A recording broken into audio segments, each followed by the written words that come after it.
Hello বন্ধুরা, long ride করতে গিয়ে এতটা খারাপ দুর্দশা হবে আমি ভাবতে পারিনি। বাট আমার কপালে হয়তো এই ছিল, জানি না। আমার যেই বাইকটা চালিয়ে বকখালি গেছিলাম হয়ে গেছে পুরোপুরি ব্রেকডাউন। আমি আছি কোলাঘাটায় আমার একদম ফুল ব্রেকডাউন বাইকটা, মানে বাইক আর স্টার্টই হচ্ছে না। পুরো স্টোরিটা পরে বলবো, এখন আর বলার মতো অবস্থায় নেই। মালপত্র নামিয়ে নিয়েছি আর একটা কল করেছি, তারা কিছুক্ষণের মধ্যে আসছে। লাকিলি আমার কাছে টোয়িং সার্ভিস, তারা আমার বাইকটাকে তুলে নিয়ে বাড়িতে ড্রপ করে দেবে। তো যদি ওনারা অ্যালাউ করে তাহলে টোয়িং এর ভিডিওটাও দেখাবো।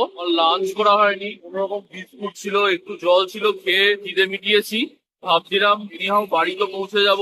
ওই সল্টলেকের ওই ফ্লাইওভারটাতে ওঠার আগেই মেজর ব্রেকডাউনের সূত্রপাত হয়েছে। কোন রকম টানা হিচড়া করে চলছিল। আমি ভাবলাম কোন রকম বাড়ি পৌঁছে যাব বাগুয়াটি, এখান থেকে বাগুয়াটি আর 4.5 কিলোমিটার মতো দূরে। কোন রকম বাগুয়াটি পৌঁছে গেলে ওখানে ছাড়িয়ে নেব। কিন্তু আমার কপাল, হ্যাঁ, একদিকে ভালো যে বকখালিতে বা আরো দূরে কোথাও ব্রেকডাউন হয়নি, তাহলে যে কি করতাম আমি জানি না। পুরোপুরি ব্রেকডাউন হয়ে পড়ে রয়েছে, কোনোভাবেই আর স্টার্ট হচ্ছে না।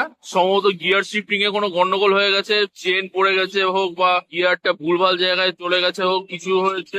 তো কিছুই বুঝতে পারছি না। আমি এসব ব্যাপারে অতটা আইডিয়াও নেই, বেশি দিন হয়নি বাইকটা চালাচ্ছি, যে বাইকটা পড়ে রয়েছে। বাকি পুরো ঘটনাটা পরে বলছি, এখন আর বলার মতো অবস্থায় নেই। বসে আছি, অলরেডি 4:56 বেজে গেছে আর আবার লাঞ্চ হয়নি। গোয়িং ভ্যানের জন্য ওয়েট করছি।